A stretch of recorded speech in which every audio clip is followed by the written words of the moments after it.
Magandang araw mga ka-agri. Nais ko lamang i-share itong mga duties and responsibilities namin dito sa aming pinagtatrabahuhan sa bansang Croatia sa may Europe mga ka-agri.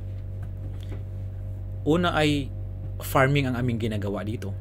After namin mag-cultivate ng lupa, ma-prepare yung lupa sa pagtataniman ay itong machine mga ka-agri ang unang ipapakita ko sa inyo na kung paano ang mabilisang paglagay ng plastic mulch at drip tip. Ang purpose mga ka-agri ng plastic mulch, yung kulay itim na yan, makikita nyo ay yan yung pang cover doon sa lupa na para ang lupa ay hindi tubuan ng mga damo, yung mga unwanted weeds na hindi kailangan yung pinagtamnan, dahil para hindi mahirap mga ka-agri weeding o maglinis. At bukod doon ay yung nilagay ng kasamahan ko mga ka-agri, drip tip yan. Yan naman mga ka-agri, ang purpose naman yan ay para sa mabilisang patubig ng halaman.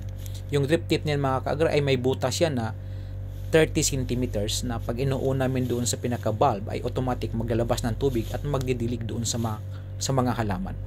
Yan nakailalim siya sa mulching film.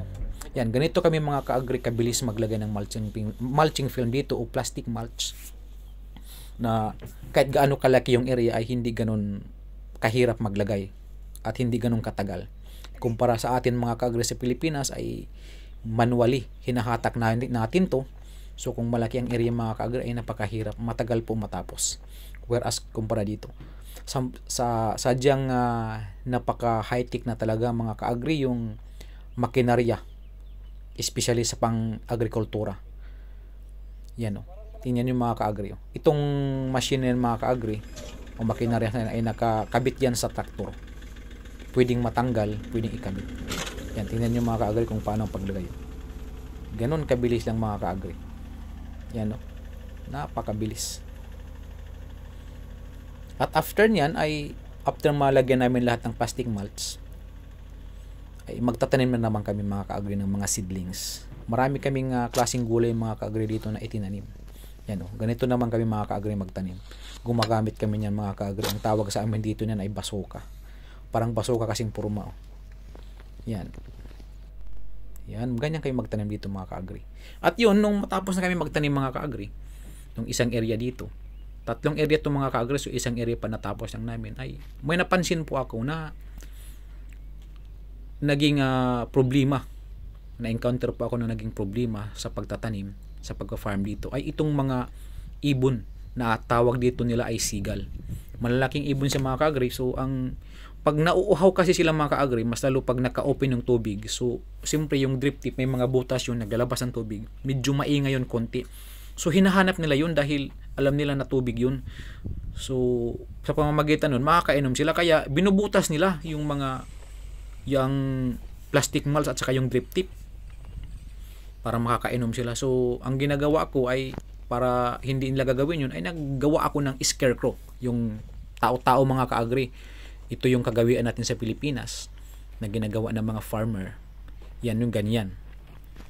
Kasi akala ko ay kaya silang itaboy. Pero 1 week lang mga ka-agri, naitaboy naman nga talaga sila mula nung nilagay ko yan hanggang 1 week.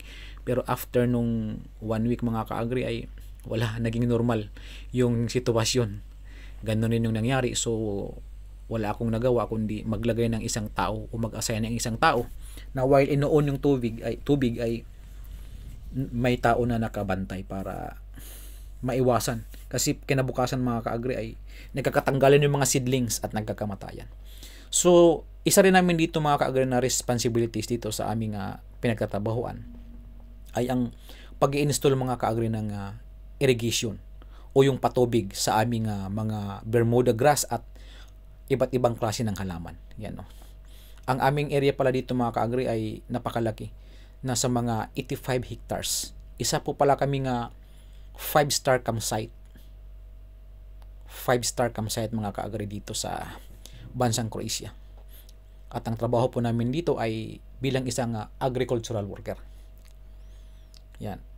Yung makikita nyo mga ka-agri, ang tawag niyan ay sprinkler. Para yan sa mga Bermuda grass. Dahil napakalawak nga ng area namin, so malawak rin mga ka-agri yung Bermuda grass namin dito, yung mga area na nataniman namin ng Bermuda grass. So in order na hindi kami mahihirapan na madiligan lahat, ay nag-i-install kami ng mga irrigation o patubig na i-open lang namin din lang doon sa mga valve niya, sa pinaka main valve niya ay automatic na magbabato siya ng tubig yung paikot. So itong mga ka-agri sprinkler na to ay medium size po yan. Ang bato niyan ay from 4 meters to 10 meters mga ka-agri. Na yung layo, yung diametro na kaya niyang ibato. So pwede mo siyang ma-adjust from 4 meters to 10 meters. And then ano siya mga ka-agri, adjustable. Yung diameter mga ka-agri, yung kaya niyang yung paikot ng kanyang area. Pwede mo siyang i-adjust ng 45 degrees, 90, 180 to 70, 360. Yun. At ang malaki nun mga ka-agri, umaabot ng 15 to 20 meters. At bukod nga doon mga ka-agri, sabi ko nga marami kami mga Bermuda grass dito, ay yung pag-maintain naman ng mga Bermuda grass mga ka-agri na maganda siya tingnan. Kaya pag medyo mataas na siya ng ilang yung taas niya ay tinitrim na namin. Yun, ang gamit naman nung makikita nyo kanina, yung isa yung pinupush niya, ang tawag naman nun mga ka-agri ay lawn mower, push lawn mower. At yung isa naman kanina nakita nyo na machine ay grass cutter naman yun, pang cut yun ng gilid-gilid na hindi kayang daanan ng lawn mower yung tinutulak. At ito naman mga ka-agri ay pang trim naman yan ng halaman. Ang tawag naman mga ka-agri ay hedge trimmer. Lahat ng gamit namin dito mga ka-agri ay petrol type. Yan o. Ititrim yung mga halaman yan mga ka-agri para mas maganda tingnan. Kasi ang halaman mga ka-agri pag tinitrim nyo yan ay mas lalong lalago at gaganda. At bukod doon mga ka-agri, itong machine naman ito mga ka-agri, ang ginagamit namin doon sa mga area ng mga Bermuda grass na nagkakamatayan. May mga area kasi mga ka-agri na nagkakamatayan dahil sa inaapakan ng maraming guest o mga bisita namin o campers. Yun, nagkakamatayan siya, nagkakaroon ng patches. So ito naman yung ginagamit namin mga ka-agri, pa yung mga patches yung nagkakamatayan na area ng grasses ay tinataniman namin ng panibago. So instead nagagamit kami ng cultivator, hindi naman ganun kalaki yung area na pagtataniman, ay ito yung ginagamit namin. Ang tawag nito mga ka-agri sa layman's term ay soil pulverizer. Nakalimutan ko mga ka-agri yung exact term nito. May exact term siya mga ka-agri. Kalimutan ko. So tawag nito mga ka-agri ay yung soil pulverizer, yung ipopulverize niya yung soil. At after niya mapulverize yung soil mga ka-agri ay kailangan siyang sabuyan ng buto ng grass.